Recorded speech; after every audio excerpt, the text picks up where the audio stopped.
I am Rob from iTech Pickers. We are Sunday night. Now it's time for the usual coronavirus update. Look, I've looked at the numbers. Of course, I'm not gonna quote the numbers anymore, as I said in the other video, because they're not representative of the real situation. Of course, the given numbers in the news. Now it's over 40,000 confirmed cases. About 915 people dead. And of course, these numbers are completely ridiculous. These numbers are being presented by the World Health Organization, even though they have not independently verified this. They have not been to China yet. They have not verified these numbers, and we are still getting more videos from citizen journalists. You've probably seen them, like these videos of hospital waiting rooms with body bags everywhere, body bags lined up. And reports from workers at funeral homes. They have been working around the clock, 24/7, cremating bodies, and it's been calculated by other people that if just in Wuhan alone, if they are cremating bodies 24/7 in the known crematoriums, that's 1,000 bodies a day, and they want us to believe that there's only like 915 bodies since the beginning of January. I mean, we're probably talking at least 10,000 people dead from the coronavirus in China, but probably a lot more. And from what I heard, they don't have any more test kits to test people for the coronavirus. So they can't add these confirmed cases because they don't have the tools to confirm that they have coronavirus. And when they die, they don't have time to do an autopsy and to look what they died of. So they just put them in body bags, and they just pile them up, and then they try to do their best to cremate them so that the infection doesn't spread from the dead bodies. So I mean, you've got like thousands and thousands of bodies that have not been identified as being victims of coronavirus. And that's not to say, and I wish I wouldn't have to comment on what's happening in China, because I'm trying to concentrate on what's happening outside of China.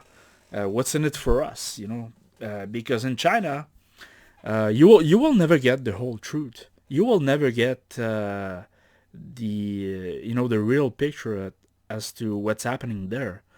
And of course, the information has been they have a firewall. They don't even have the same internet as we do.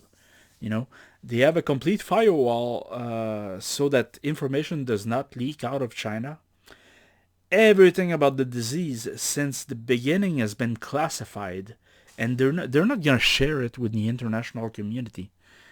And you have seen the citizen journalists that were putting videos on the internet being arrested by the police for spreading rumors. You have heard about this doctor that actually died, but he that doctor actually he saw the coronavirus at the very beginning, and what did he get? He got arrested, they arrested him, and they charged him with spreading rumors about um, a new SARS outbreak, because in 2003 there was a similar outbreak, which was the SARS, which is known as the SARS, and about 800 people died.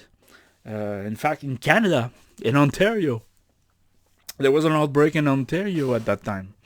I think like 30 or 40 people died as a result.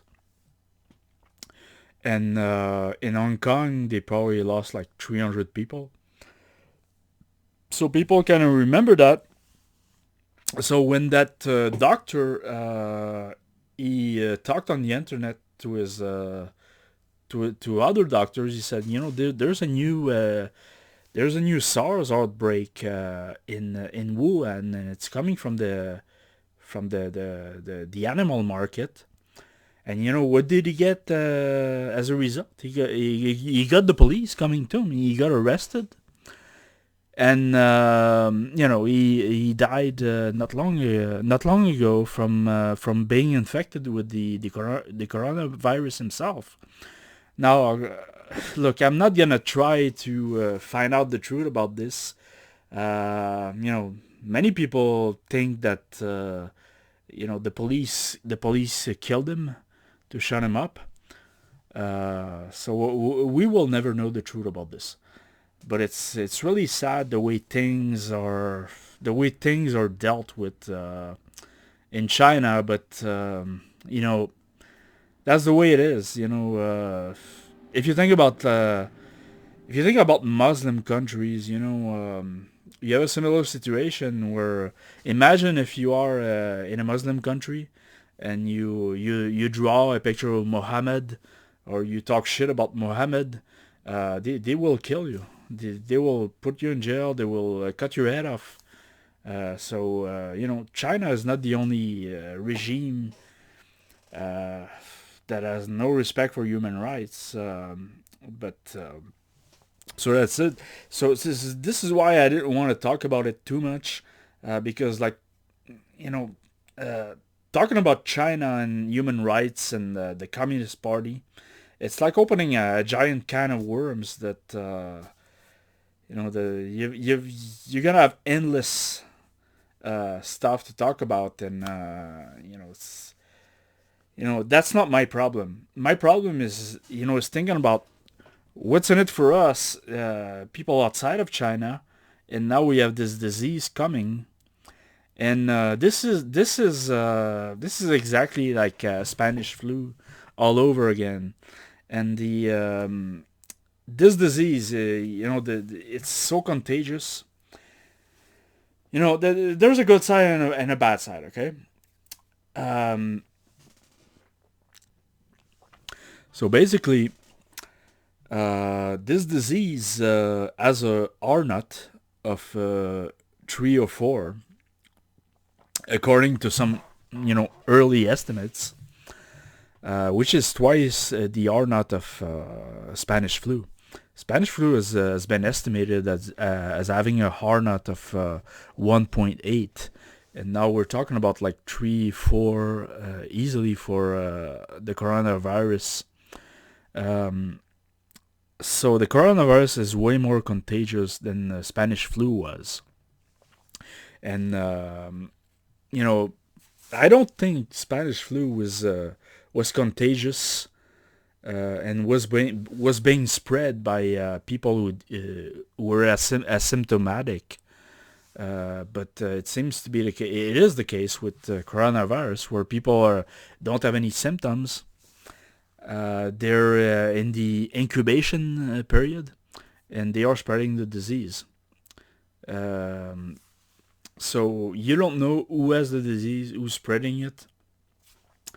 Maybe I can see, if they can get like really effective test kits. Maybe in the future we're gonna have like checkpoints, and they are gonna test all of us for coronavirus to make sure that nobody has it, and they're gonna work with the people who do have it, that would be a good solution. But right now, I don't know how they're gonna deal with that. But so it's way more contagious than Spanish flu.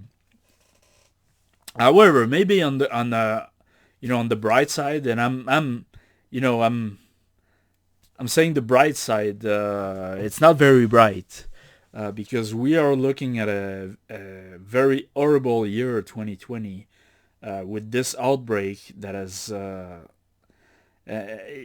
and they make it seem like it's gonna end tomorrow or we're going to have problems probably throughout the year with this disease. But the good side is that I've looked at the numbers of people outside China that have been infected, and if you look at the numbers yourself, you will see that there's a lot of cases, and a lot of them do end up recovering. Um, and it seems like the way it's being played, this disease, when there's an outbreak and you get the disease, you're gonna have something that looks like you're gonna have fever. You're gonna have something like you have a really bad cold. But there's about like a 15 to 20% of the people who get the disease who will become critical, and that's when they need to be hospitalized and get specialized treatment. And you know if you so if you become critical and you become very sick, you are hospitalized, and if you get the best treatment, then at the end there's about a 2% mortality rate for this disease.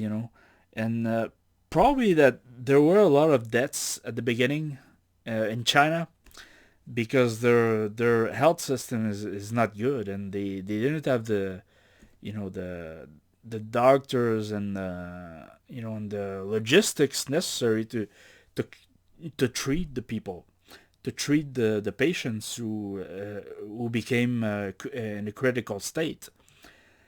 And we're seeing from the patients outside of China, they are being taken care of by very competent healthcare systems.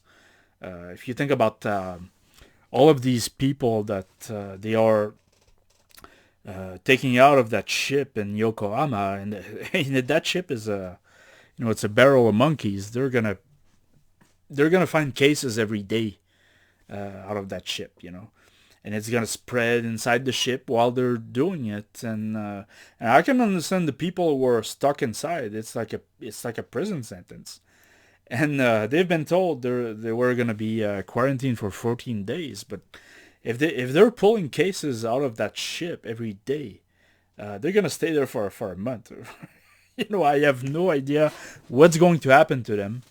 But the patients that are being taken out of the ship, they're gonna be put in a specialized care in a Japanese hospital, and it's this is this is the best healthcare in the world.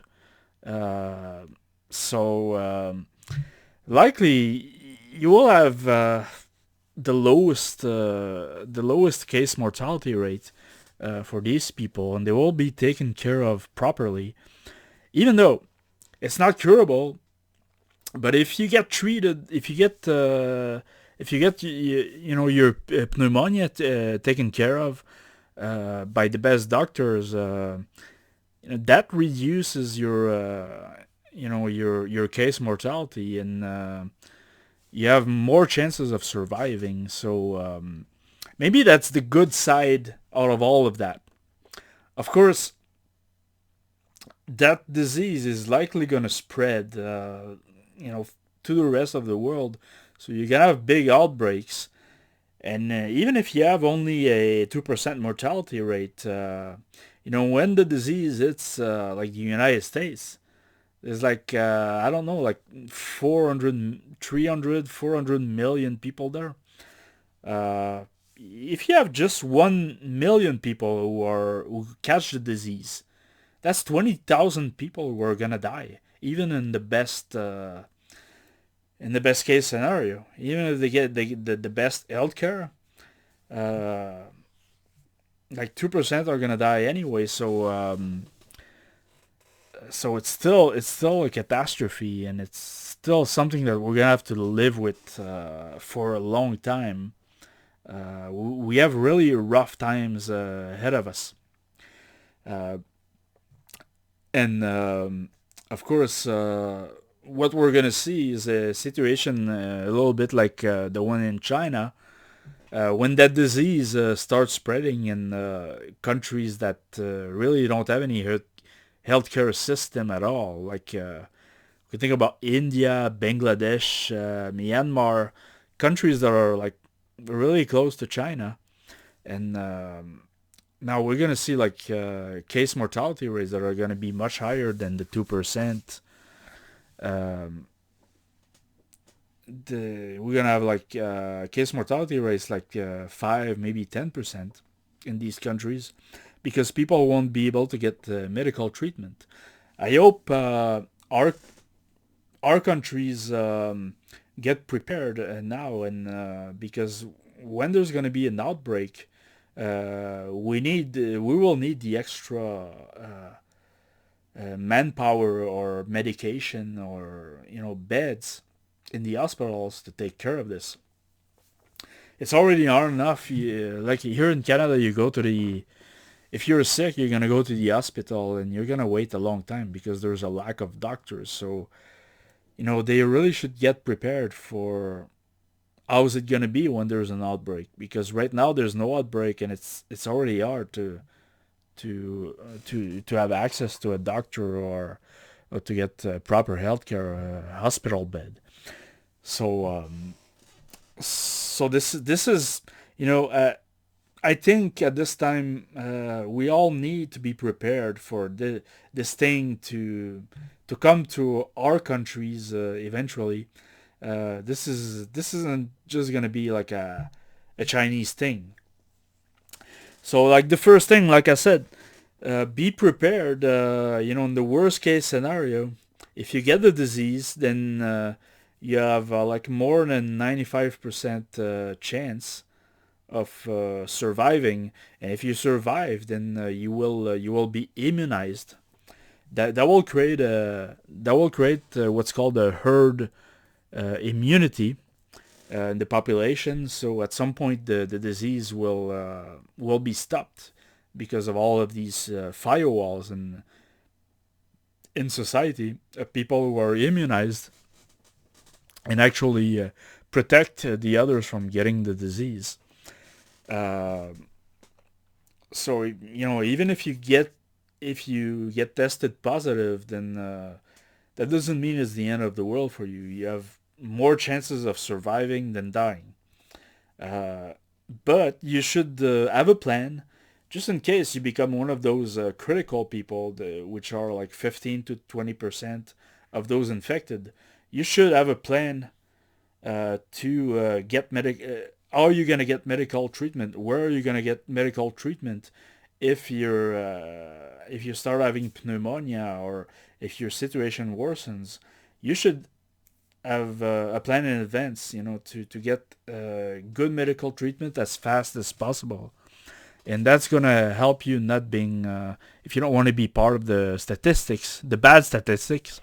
Plan this in advance. If you get sick, if you get critical, know where to go or where to call. And I think for the other stuff, look, where there are crazy reports out there that it's airborne, that it's crazy. This disease is spreading like wildfire. Some people claim that it's just as contagious as the measles. I have no idea, but people are catching it from other people and they're spreading it, and it's an exponential thing. But what you should have a plan. You should have a plan right now, because when that disease happens in your country, Your politicians, they're not gonna protect you. Okay. Uh, Everybody's waiting for this. You should plan for the disease to arrive in your country. Um, but I'll give you some examples of stuff that you need to have. Here, these are rubber gloves. Uh, because the experts, they say that uh, the most common way of spreading the disease is by getting it from a surface. Because this disease can survive on a surface for some amount of time. So the way it's spread usually is that someone's gonna like cough or sneeze, and the droplets are gonna be on a surface, and you're gonna touch that surface, and you're gonna get the virus. And most people, like during the day, they scratch their nose, they scratch their mouth, their eyes, and that's how the virus goes inside their system. So if there's an outbreak in your area, what you can do is wear rubber gloves, and and then you also need to have stuff like this. This is alcohol sanitizer, and you should sanitize your gloves or your hands very often with this, and that kills the virus. So you really need to keep the virus off your hands, and because you're going to open doors. On the doorknob, you can have the virus if someone else touched it that had the virus. You can get the virus from these handrails on the bus. Just someone shaking your hand, you can get the virus from their hand. So a good thing is to wear these gloves and sanitize with the alcohol as often as possible. If you don't have any gloves, at least sanitize your hands. But and then there's of course, like the surgical masks. This is just like a basic courtesy. In times when there's an outbreak, you have to be courteous to other people and wear a mask when you're speaking. And if you're coughing, you really don't want you know, to make it look like you're spraying droplets into the air. So you need to try to, if you can find masks like this, buy a bunch of them. At least to have at least one mask a day, so you can go outside. Uh, yeah, and these masks, they're gonna prevent you from touching your mouth and your nose, because it's something that we do unconsciously, and that's what I want to talk about. Look, uh, I try not to touch my nose, not to touch my mouth or my eyes for like one day, and look, it's gonna be almost impossible. What you need to do to prepare for an outbreak, uh, just if you need to if you need to scratch your face or your nose or your eyes, use like I use a spoon, um, and so that I don't have to touch my face with my fingers. And what you can do once in a while, you can uh, you can just sanitize the spoon with alcohol. And I keep that spoon on my desk, So you get into the habit of not touching your face with your fingers. Uh, so that's a good trick, because you always risk of having the virus on your fingers, then rubbing your eyes. You can get the virus through your eyes, your nose, your mouth. So what I do is I use the spoon to to scratch myself when I need to, and I sanitize the spoon very often, uh, so that that's the best way. And you wear a mask, uh, and you don't you wear a mask. You don't touch your face with your fingers, So you have a good chance of not getting the virus this way. Of course, this virus can also be spread by having sex, by kissing, if the other person is infected. Now, maybe if there's an outbreak in your area, it's probably best to be monogamous and to stay with the same person, not to like fuck around. Uh, because you could get the virus this way, and of course you can get other viruses if you fuck around. So you got to think about that. So it's your responsibility to prepare yourself, to have a plan at least, because if the outbreak comes into your area, what's going to happen is that your city, your area, your province is going to be paralyzed, and there may be like things like food shortages. So you want to also have like some basic like cans of food in your shelves, so that if you cannot leave your house for, I would say, like, prepare for a week. Have masks, have alcohol, have food to survive 1 week without having to go outside. At least that. And of course, you should save money. If you live paycheck to paycheck, and I know that that's one of the problems here, even in Canada, it's a very wealthy country. Uh, Most people here, they live paycheck to paycheck.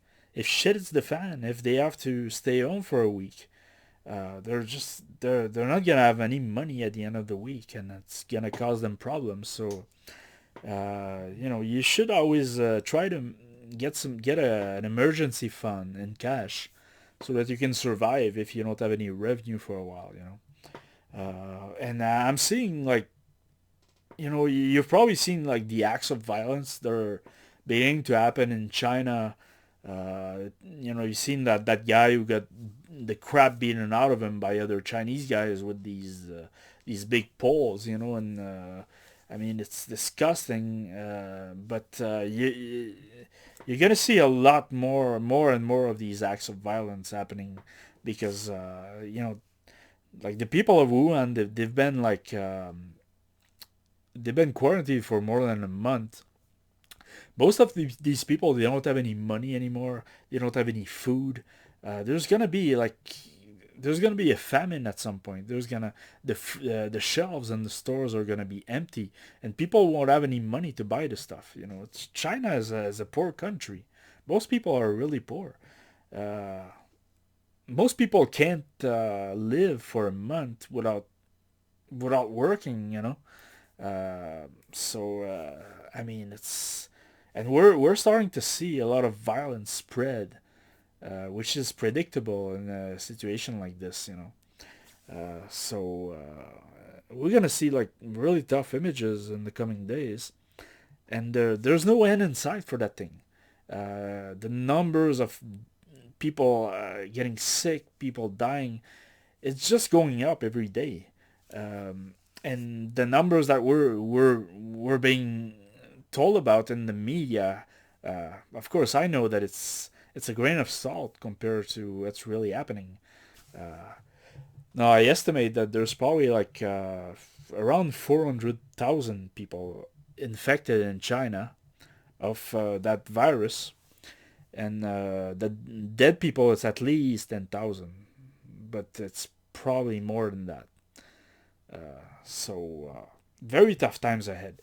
So be prepared for what's going to happen, because look, I'm telling you, these politicians, they're all telling you not to panic, and this is no big deal, and it's just gonna be contained in China. Well, what if it isn't? If it is, then good. You would like spend a little bit of money and be prepared for no reason. But if it does spread out of China, these politicians that have been telling you not to panic, they're just gonna run for their lives, and they are going to throw you down the river, like the government is doing in China right now with their people. So it's your responsibility to save yourself. These politicians, they're not gonna save you. They're just gonna save themselves when that shit happens here.